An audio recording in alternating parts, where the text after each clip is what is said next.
നൽകുന്ന കർത്താവാണ്. ബലമില്ലെന്ന് പറഞ്ഞുകൊണ്ട് ആരെയും ഇത് പകൽ ഇവിടെ വന്നിട്ടുണ്ടെങ്കിൽ പറ, കർത്താവേ, ഞാൻ ബലഹീനനായ ദൈവത്തിന്റെ മകനല്ല, മകളല്ല, ഞാൻ ബലവാനായ ദൈവത്തിന്റെ മകനാണ്, മകളാണ്. അനുഗ്രഹിക്കപ്പെട്ട യെശയ്യാ പ്രവാചകൻ, യെശയ്യാവ് എന്ന വാക്കിന്റെ അർത്ഥം യഹോവ രക്ഷ, യഹോവ രക്ഷകൻ എന്നൊക്കെയാണ്. അവൻ അനുഗ്രഹിക്കപ്പെട്ട യെശയ്യാ പ്രവാചകൻ എഴുതുന്ന ഭാഗങ്ങൾ നമുക്കറിയാം. ന്യായവിധിയെ കുറിച്ച്, രക്ഷയെ കുറിച്ച്, അവൻ മറ്റാരും പ്രവചിക്കാത്തൊരു ഭാഗമുണ്ട്. മശിഹായുടെ വരവിനെ കുറിച്ച് മനോഹരമായ ഈ എഴുത്തുകളാൽ രേഖപ്പെടുത്തിയിരിക്കുന്ന ഈ പുസ്തകത്തിനകത്ത് നിന്ന് തന്നെ ഇന്ന് പകൽ പരിശുദ്ധാത്മാവ് കൈമാറുന്ന ഒരു ഭാഗമാണ്. കർത്താവായ യഹോവയായ ദൈവം ബലമില്ലാത്തവന് ബലം വർദ്ധിപ്പിക്കുന്നു, അവൻ ക്ഷീണിച്ചിരിക്കുന്നവന് ശക്തി നൽകുന്നു. ഈ രണ്ട് ഭാഗങ്ങളും രണ്ട് വ്യത്യസ്ത തരത്തിലാണ് നമുക്ക് കാണുവാനായി കഴിയുന്നത്. ഒന്നാമത്തെ ഭാഗം ബലമില്ലാത്തവന് ബലം നൽകുന്നു എന്നുള്ള ഒരു നൈസ് മട്ടല്ല കർത്താവ് പറഞ്ഞിരിക്കുന്നത്. ബലമില്ലാത്തവന് ബലം നൽകുന്നു എന്നല്ല, ബലം വർദ്ധിപ്പിക്കുന്നു എന്നാണ്. ഹല്ലേലൂയ. അവൻ ക്ഷീണിച്ചിരിക്കുന്നവന് ശക്തി നൽകുന്നു. ഇന്ന് പകൽ ഇവിടെ ഇരിക്കുന്ന ആത്മബലത്തിൽ പറയണം, കർത്താവേ, ഞാൻ ആത്മാവിൽ ശക്തി പ്രാപിക്കാൻ പോവുകയാണ്, ഞാൻ ആത്മാവിൽ ബലപ്പെടാൻ പോവുകയാണ്.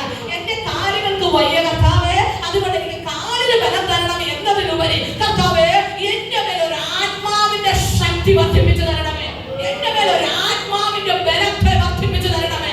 ഇന്ന് പകൽ ആരൊക്കെ അങ്ങനെ പ്രാർത്ഥിക്കുന്നുവോ, ആമേൻ, ഉപവാസ പ്രാർത്ഥനയുടെ നാലാമത്തെ പകൽ പരിശുദ്ധാത്മാവിൽ സഭയോടായി പറയുന്നു, നിങ്ങളുടെ ആത്മബലം വർദ്ധിക്കാൻ പോവുകയാണ്, നിങ്ങളുടെ ആത്മാവിന്റെ ശക്തി വർദ്ധിക്കാൻ പോവുകയാണ്. ആത്മബലം വർദ്ധിക്കുന്നിടത്ത്, ആത്മാവിന്റെ ശക്തി വർദ്ധിപ്പിക്കുന്നിടത്ത് ആമേൻ, അവന് മിണ്ടാതിരിക്കാൻ കഴിയത്തില്ല, മൗനമായിരിക്കാൻ കഴിയത്തില്ല. കാലം പറഞ്ഞതുപോലെ പറയും, അന്നത്തെ പോലെ ബലം ഇന്നും എനിക്കുണ്ട്, എന്നെ അയച്ച നാളിലത്തെ പോലെ ബലം എനിക്ക് ഇന്നുമുണ്ട്. അത് ക്ഷീണിച്ചിട്ടില്ല, അത് ശോഷിച്ചു പോയിട്ടില്ല. ഹല്ലേലൂയ. ഒടുക്കാൻ ഒത്തിരി പേർ വന്നേ, സഹോദരന്മാർ വന്നേ, ഹൃദയത്തെ ഉരുക്കാൻ വന്നേ. പക്ഷേ ഞാൻ ദൈവത്തോട് പറ്റി നിന്നതുകൊണ്ട് യോശുവ പറഞ്ഞ ഭാഗം, അവൻ ഇന്നും ഞാൻ ഈ ബലത്തോടെ പോകുന്നു, അല്ല, എനിക്ക് ഇന്നും ശക്തിയുണ്ട്, ഞാൻ ദൈവത്തോട് ചേർന്ന് നിൽക്കുകയാണ്. എങ്ങനെ വചനം പറയുന്നു, ഞാൻ ദൈവത്തോട് പൂർണ്ണമായി പറ്റി നിന്നതുകൊണ്ട്.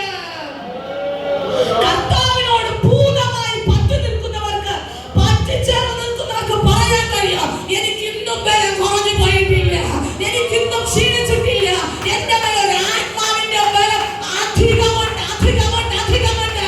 ഇന്ന് ഉപവാസ പ്രാർത്ഥനയ്ക്കകത്ത് ഈ ആത്മബലം ചോർന്നു പോകാത്തവർ എന്റെ അകത്തെ മനുഷ്യൻ ശക്തിപ്പെടാൻ പോവുകയാണ്, എന്റെ അകത്തെ ആത്മാവ് ബലപ്പെടാൻ പോവുകയാണ്. ഞാൻ തളർന്നിട്ടില്ല, ഞാൻ ക്ഷീണിച്ചിട്ടില്ല, ഞാൻ ഓടാൻ പോവുകയാണ്.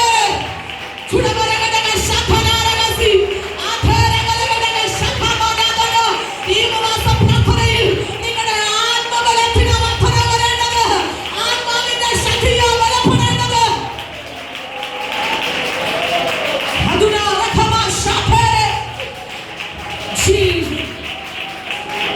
ഉപവാസ പ്രാർത്ഥനയ്ക്കകത്ത് നിങ്ങൾ പറ, കർത്താവേ, എന്റെ ആത്മ മനുഷ്യനൊരു ബലം വേണം. അകത്തെ മനുഷ്യനൊരു ബലമുണ്ടെങ്കിൽ ശാരീരികമായി ക്ഷീണിപ്പിക്കാൻ കഴിയത്തില്ല, ശാരീരികമായി കരയാൻ കഴിയത്തില്ല, മാനസിക തകർച്ചകൾ നിങ്ങളെ മുക്കിക്കളയത്തില്ല, കുടുംബ ബന്ധങ്ങൾ നിങ്ങളെ തകർത്തു കളയാൻ ശ്രമിക്കാം, പക്ഷേ അത് മുക്കിക്കളയത്തില്ല. കാരണം മുട്ടുമടക്കുന്ന ദൈവസന്നിധിയിലാണെങ്കിൽ സകലത്തെയും മറന്നുകൊണ്ടൊരു യാത്ര ദൈവാത്മാവ് കൈമാറുകയാണ്. അതേ ആത്മാവിൽ ഒരു ബലം നമ്മുടെ മേൽ വർദ്ധിക്കാൻ